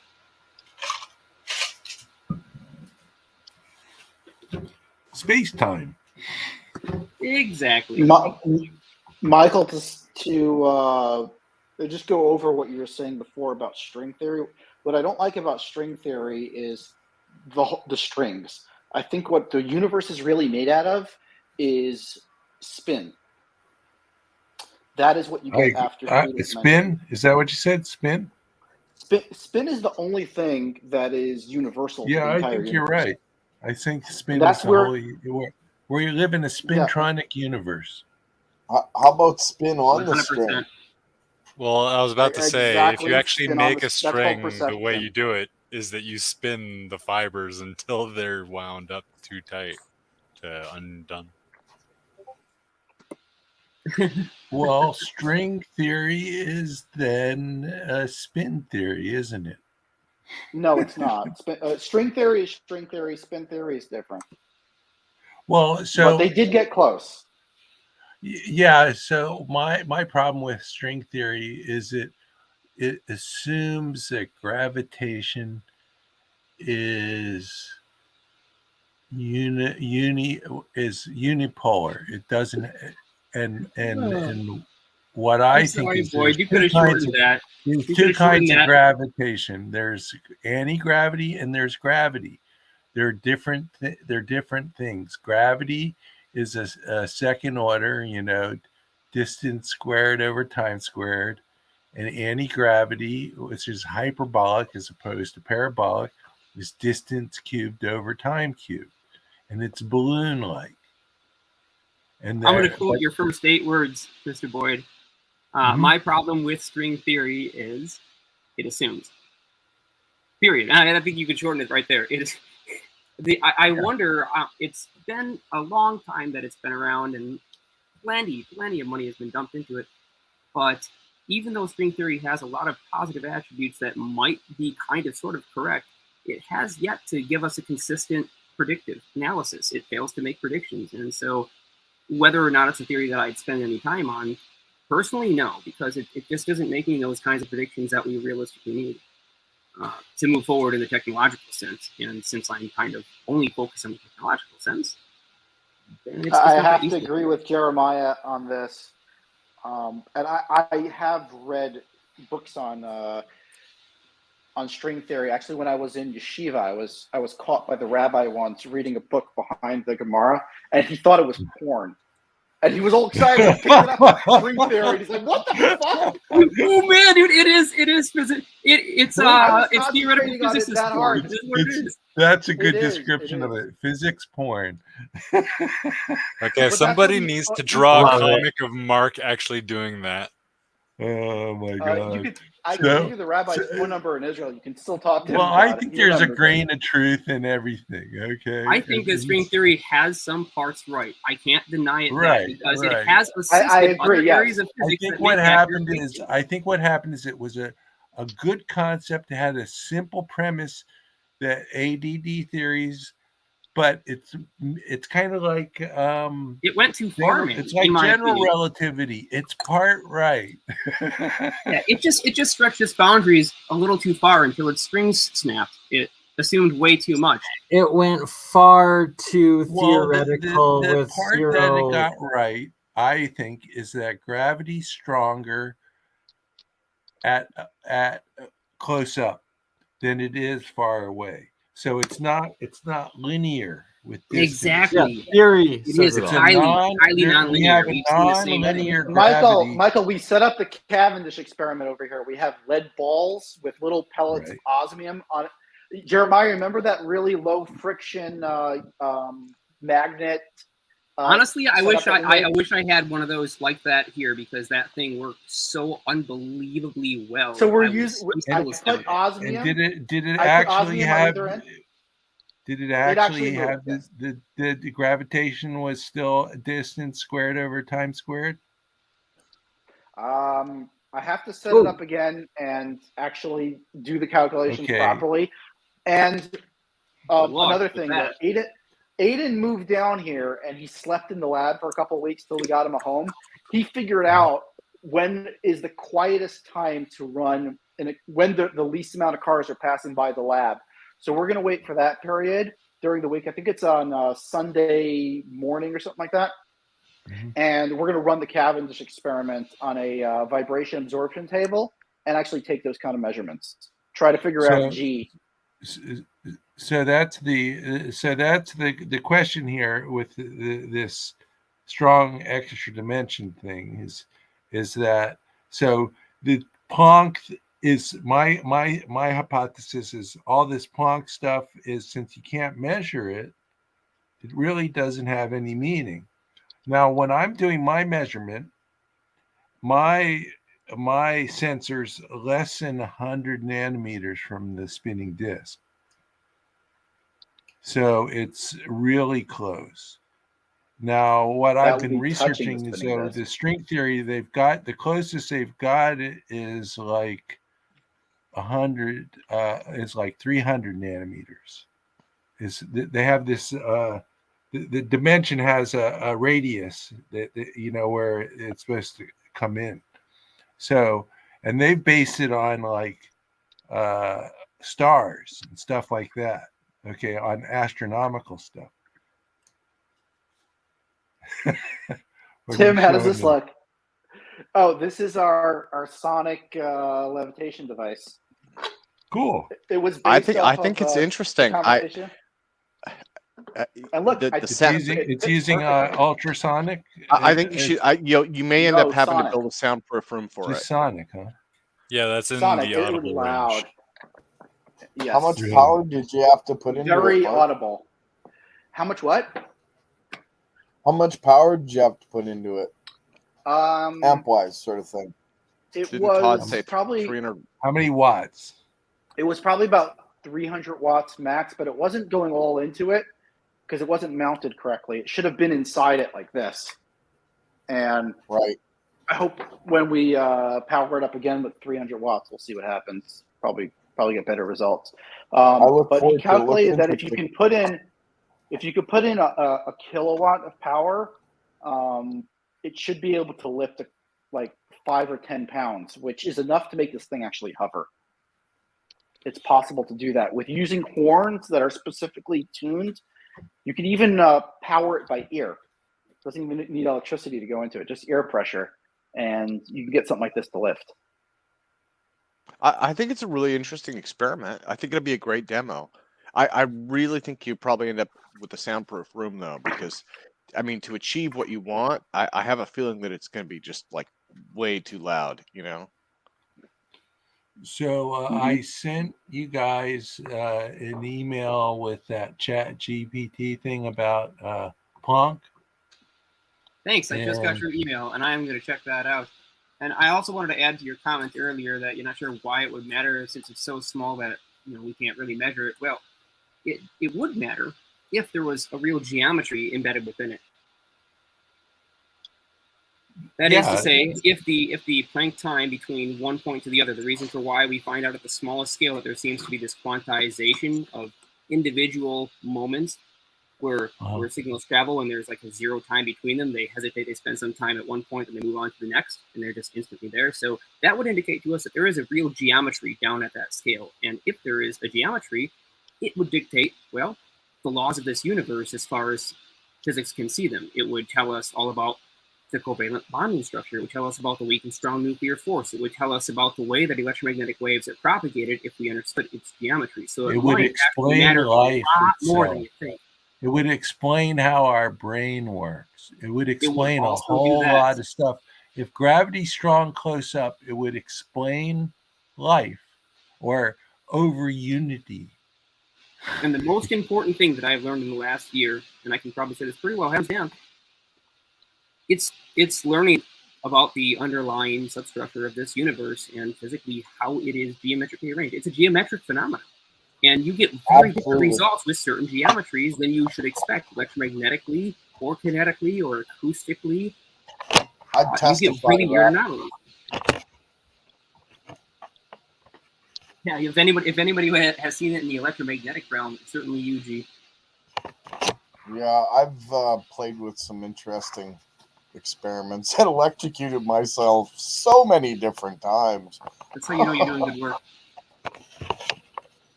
It's intense. Actually, I have gotten absorbed like monatomics in my fingers several times, where then touching metal afterwards, like lightning, little bolts come out. Like, especially after being on carpet, like it exponentially increases the static electricity charge. So instead of BurnEye, we're going to call you Sparky. There's a fairly common He's gonna have trouble taking that title from me. There's a body mod that people do these days where they insert magnets into their fingertips so they can feel magnetic fields and stuff, or pick up screws that fall into crevices or whatever. That would fry your phone, though, wouldn't it? Well, I was thinking, isn't that basically what sharks deal with in their snouts? That kind of sensation. I think possibly. Birds have a sense built into it as well. Part of their brain actually has magnetoreceptors that will tell them which orientation they're facing. I don't think it wouldn't interfere with your phone because your phone is capacitive. I think your touchscreen is capacitive, so I don't think it would affect it. Back in the day, stuff used magnets, but yeah, it's all capacitive now. Right? I can't do experiments. I can't do certain experiments with my coils and have phones in the same room because they're no longer useful afterwards. The antenna seems to pick up the energy and interesting things happen, let's just say. So, well, you know, electronics are pretty fragile. Like if you are putting together your PC and you just, or like cleaning your PC and you just blow some compressed air at the fan on your GPU, that is enough to wreck your hardware. Oh, just yeah. Making the fan spin around and generate electricity there, that's enough to do it. Hey, folks, I got to go. I get it. I worked a 12-hour day today. For sure, and I think it's a good time to cut it. We're right at the 2-hour mark, and we've got another episode again tomorrow. I'm going for the Free Energy Fridays, so I want to discuss the power cells, the different batteries, cool. like crystal battery builds, the magnesium cells, or what was it? The mic cells, and Charlie replicated them as well. Mike Farad's batteries. Yeah, that's cool. And maybe I'll show you that new piece of gear that I just constructed. Look for differences between gravitational and inertial mass. Awesome. Tomorrow will be a demonstration sort of thing because I'm going to put together a makeshift demonstration with the scooter. I've done something a little different than what most people do with them. So we'll see. I definitely look forward to that. And before all of you leave, I'm just going to post the link for tomorrow's actually, I guess it doesn't really matter. I'll just email it all to you after we're done here, instead of trying to make you copy and post it and hold on to it tomorrow. That just doesn't make sense. So on that note, I will email all of you beautiful, lovely souls. Feel free to rejoin tomorrow for Real Science episode 29, Free Energy Friday, and this will conclude Real Science episode 30, Electroculture, on Thursday. That's what happens when I start making them in advance. You know, it gets all messed up. And it's going to get even weirder when you get to 31 because everybody's going to be like, hey, it wasn't last week 29? BurnEye, I think you're doing great. I think you're doing great. You're building a little community. You've got a theme. You've got, yeah. I agree, Mark. Give them all a hand.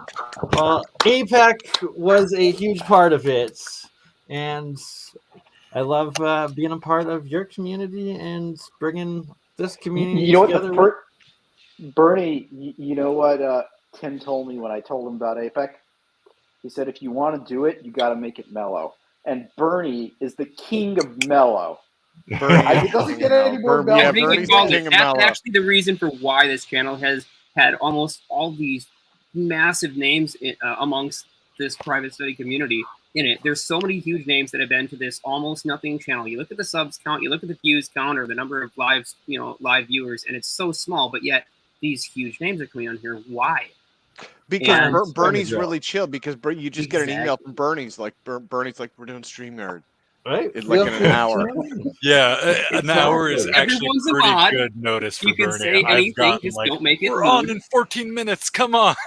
You know, and then it's like, I mean, you know, and let's face it, this is our community, right? So it's like, you know, Friday night. I'm like, am I doing anything? Right? No, End of the I have week, no life. Fridays So and Thursdays. what the hell, you know? Might as well spend weekend with Bernie, right? There you go. Bernie, you should have that as one of your openings, Bernie. You should have Cheech and Chong's Up in Smoke when Chong's sitting in the car going, Well, that's a little too Canadian there, Gerald. We don't want to fully burn out. You don't want to go too everybody. mellow. Exactly. It's not right? here, man. Real Bernie's like, I keep mellow on the inside. I don't want to. We can do that one for the agriculture electroculture series 100% because there you go. Just ask Andreas to AI remix that sucker for you, and it will be gold. All right. Well, on that note, we will see you all back here tomorrow. And thank you, everybody, for all that you're doing. And I'm going to end it on Crypto Alchemist. And then at the very end, I promised Mark, I'm going to play. It'll still be live on Twitch, Twitter, Rumble for the little bonus of the alien or I guess June 3rd. Yes, UFO event. Yes, UFO we're going to be event, at Pine June Bush, 3rd. New York, in person. Rain date is June 4th. And come by and see us. It's a free event. Pine Bush, New York. They have a UFO mecca of the East, and we'll be there with live experiments, including your very own sonic saucer. That actually works.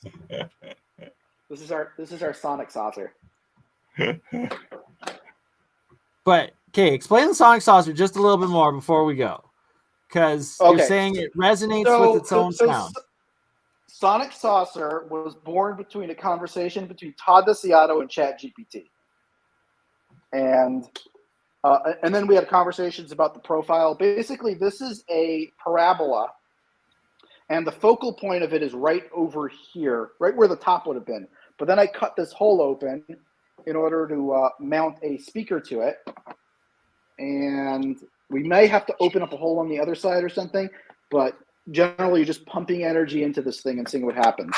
We've already tried it with this being the voice coil, and here's a directional mic that it came with, directional horn that it came with. We tried it in this setup, and there was a very noticeable force of 0.03 newtons.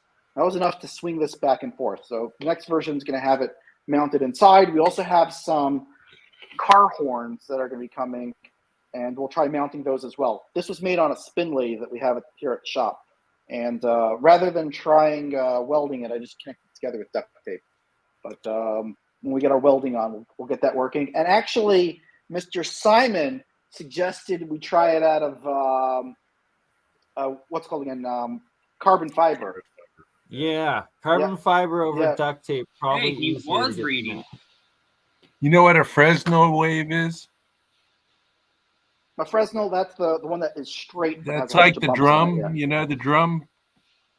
Yeah. So that's what you got to do is you got to create a standing wave to do what you're doing. That's what we're trying to do. Yes, we're trying to do with it. Yeah, I can tell you that the Q of that resonator is never going to pull it off. That thing is so low Q and so soft that it's going to dissipate energy far faster than it can accumulate. And you may be lucky enough to grasp a Q of maybe 1.5 to 1. But if you want to get that thing doing interesting stuff, you're going to need a Q well over 100. And that's just not going to happen. How do we do that? You need rigid materials, welded at the seam. How about this? How about really thin carbon fiber mat with that really thin epoxy? So we'll use this as the shell, and I'll just lay carbon fiber on it, vacuum it on. Take it easy, Simon mentioned they can make instruments out of that. Michael, it was good seeing you again. Good night, Michael. You too. Nice seeing you guys. Always a pleasure, brother. Later, Michael. See ya. So we just got to find, bottom line, we need to find a material that has higher Q. I agree on that. Wayne's been trying to tell everybody about this for a super long time, and I bring it up often enough where at this point, if people haven't grasped it or gotten it yet, then I guess their own issue. But here's the thing: energy in any form is going to have an equivalent mass. And when you take energy from the inside, the spin magnetic moment of the nuclei, and you radiate it by precessing it, you now have an external field which is stronger than the ambient background vacuum radiation. And so because of this, the density of the vacuum itself changes, and so does the speed of light. You have to build up energy in any form, whether it be acoustic, photonic, electric, magnetic, electromagnetic, thermal, or in any other form. You need to build up and accumulate as much energy as you possibly can in your fixed space, which requires a type of structure that is not going to dissipate that power. And so you're going to need a very difficult material to work with, one that I guarantee you won't be able to spin, something that's as rated at least, as case hardened steel, but preferably something hard like tungsten, titanium, or not tungsten, excuse me, like titanium, or another metal alloy specifically formulated to be extremely, extremely hard, because you're going to get these deformations in the chassis, and they're actually going to pump back on that. Your transducer will never be able to push against it. You need to accumulate that inside and have it move around in there back and forth enough times before it ever comes back to the transducer, so that most of it is actually trapped inside the internal cavity, and it's not just simply pushing back and forth through the transducer space at the fundamental frequency. It's called acoustic phase shifting, but that's what you're going to want to look into. Take a look at Helmholtz resonators. Take a look at thermoacoustic cooling and heating. Those are the technologies that are going to help you, and Michael Perrone and your buddy Tom are both going to know a lot about those two types of devices. Tom specifically is an expert in those. You should talk to him about this project if you want help with it. Tom actually hasn't been here in a while. I think he's in Japan fixing Navy warships or something like that. Well, or he might be working for the secret space program. Well, I mean, Japan definitely needs help right now with their Navy. Interesting. Well, all right. Well, I guess we'll talk a little bit more after the live. If you guys, some of you want to stick around for an after party, I will post the invite StreamYard link in the live for everyone. And I've just finished spamming Tim's channel, Mark's channel, both of Jeremiah's channels, the APEC channel, Alt Propulsion, Gerald's channel, Simon Liminal. Do you have anything you guys want me to spam? And you can spam my channel. I just probably won't be posting content until I get closer into the warmer months. So if y'all want to subscribe, that's cool, but content incoming. What's your channel for sure? Yeah, just give me like a month or two so I can let the stuff start growing. Post the link in the private chat by chance. And lastly, Tim, do you mind posting where people can register for APEC again in the private chat, and I will share it in the live chat for everyone. Yes, and please bear in mind that I'm working on the website, so it is. We've overloaded you. It's been such a great success. You know what? I'm really excited. I'm excited because there's so much moving forward and there's so much enthusiasm. Yeah, I love and if you're going to do anything, people listening, is go on the website and sign up for the email list. That way you will hear about it. And you don't have to rely on YouTube giving updates on live streams that they just won't. Which sometimes are not thorough. I mean, yeah, if I could, in speaking in general terms, right? Because again, I have my interview channel and I post updates and stuff to Facebook groups and Reddit and all that. One of the big challenges is that things are really fragmented right now. You've got so many people with the same interests, but they're scattered across dozens of like channels and focus groups. That's a really good point. Where are they actually looking? So how many places do you want to put down what you're trying to get out? Yeah, I mean it's crazy, right? And so that's one of my hopes for Alt Propulsion is that that we can have some of these more centralized locations, right? I mean, I guess the debrief is a little bit like that, but they don't take advantage of that. They're just kind of like, okay, well, we do stories and everybody shows up and reads our stuff. That's awesome, but that doesn't. Are you able to get metrics on where you get the most response from what platform or medium? Email list versus YouTube versus Yeah. So Facebook groups, I post updates in Facebook groups across many different groups, and again, incredibly fragmented. I'm signed up to like 300 different Facebook groups, and so many of them, like lots of them, have the same people, and then there are others that are just you know, it's like there are probably like close to 100 Facebook groups on UFOs, right? Which is just insane because they're all posting the same stories. And then I get also really good traffic from Reddit. So I think those are probably my two best. Okay. And Reddit is nice, but Reddit has trolls. Yes. Yes. You get the best and the worst on Reddit. Yes. So Reddit kind of, yeah, it's I get beat up on Reddit fairly often. Don't let the trolls get to you. Yeah. You got to get on the TikTok. I just created another TikTok, and it's pretty epic. Like, with the first day, I had 5 followers, and I got like thousands of views on my shorts. As much as I don't want to give TikTok credit, if you want to do shorts and get attention for them, TikTok is the new place to do shorts. Like YouTube tried to follow TikTok. Actually.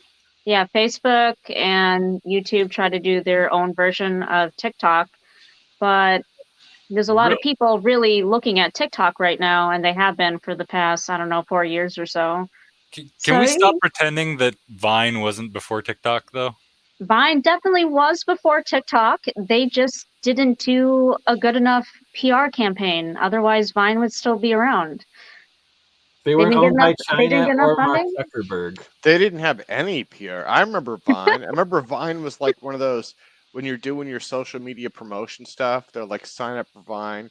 And like, even their promotion sucked to the point where even after they went out of business, people didn't know it. I keep reading these articles. I'm like, go to Vine, sign up. Oh, where'd they go?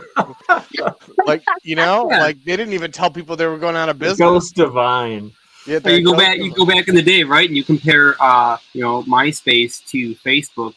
And there's one of the two reasons why Facebook dominated past MySpace, and it's either A, because their interface was just that much more functional, or B, because they had plenty of government funding to make sure that project happened. I'm going to say it's both, because I actually made a living for a short time doing web design for people's MySpace profiles, and the coding was so broken.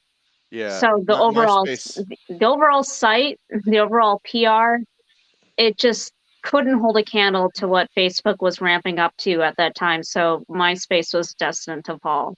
They had their own culture, right? Like the glitter unicorns on the webpage. Like, on MySpace, it was like ubiquitous. Like every MySpace page had that, And MySpace had a couple of victories too. I remember, what was one of the big ones? What was it? The Intel Celeron MySpace page or something like that. When they came out with that chip, Intel got hip, right? Like finally, they like, that was like the first social media for a computer chip. The Intel Celeron. Right. And then it just like disappeared in a matter of like a month, just gone. And I think Facebook is starting to go the same direction. Oh yes, it is. Yep. Yeah, you can only take. That's why they bought Instagram and WhatsApp, though, is to like keep them meta. I don't know. How many people have you left Instagram already? I'm not doing anything on Instagram. Yeah, exactly. The thing with Instagram is, okay, number one, Instagram doesn't let you post links, so it keeps you stuck on Instagram. Number two, it's really picture focused, which is cool, like if I'm doing selfies, but how much? Also, it feels like you're stuck in some kind of weird online Shopify or something as well, and stuck in the brand. That's exactly what I thought. Can we get a call out? Has anyone here actually been to the metaverse where you put the goggles on and you connect with people? Yes, I have. No, I haven't. I was Yes, you have, Simon. Simon's been. Simon, what Simon, did you see while you were there? Tell us about it. Do you know the way? So I would say, in terms of the interface, it is probably worse than like Second Life. Oh no! And they had all this time to develop it, and they still screwed it up. And the graphics look. They like don't know the way. No, the way. No. But I will say, definitely worth picking up a headset just to play like Pistol Whip and Beat Saber. Well, I mean, it's just a bunch of avatars and, people. I will destroy you at Beat Saber. I've seen some videos of it on little YouTube shorts that'll pop up after all the I science shorts that was watch. told Saber to just is a lot of not fun, yes. just to not do those chat, VRs, that it's like kind of a melts your brain sort of thing. So I haven't done metaverse or anything like that. You know what Good. melted my brain with the 3D goggles? I had a computer hooked up to that playing Elite Dangerous, which is basically a flying saucer simulator, and I had all the controls and everything. I wasted so much time on that. And then one day I just threw it out. I'm like, I am concentrating on the simulation when I have a Faraday cage right there. I got to go start building it again. Your training is that complete. setup was addictive. Your training was complete on the simulator. It was time to get to work. Exactly. That's a good way to That put game it. was cool, though. I ain't going to lie. Like, that was super cool. On that Did note, you- did you ever try that? join the after Jeremiah, party. did you try that setup? We spent an evening drinking beer and running that back when I used to go out there to Jersey. Oh my! That must have been the first time. It probably was. Wow. Yeah, Wow. it was freaking cool, That man. was a Especially on like long a fucking 40. time ago. What was it, like a 52-inch or something? You had it up on.